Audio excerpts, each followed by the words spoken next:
First, we perform a test with the turbo's original adjustment to ensure it falls within the manufacturer's specified parameters.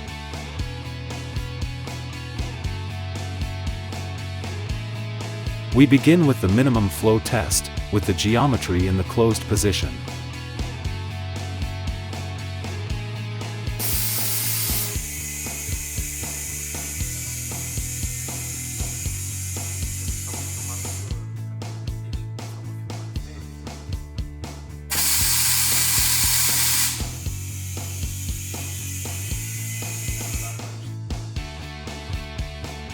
Next, we proceed to the maximum flow test, with the geometry in the open position.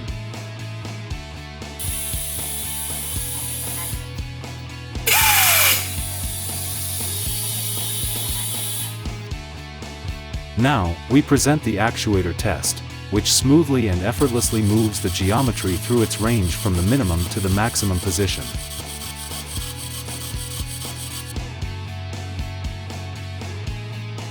To carry out the turbo repair, it's essential to start by disassembling the actuator.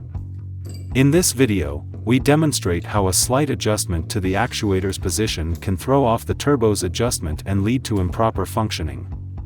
In a complete repair where the entire turbo has to be disassembled and the core replaced, the difference would be even bigger. To adjust the turbo, you have to find the correct position of the actuator while repeating the minimum and maximum flow tests until the readings fall within the acceptable parameters.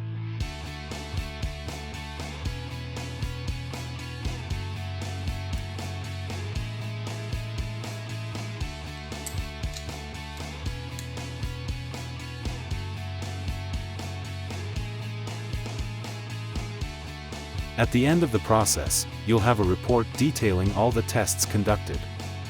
This report can be shown to your client as evidence that the turbo has been adjusted according to the original specifications.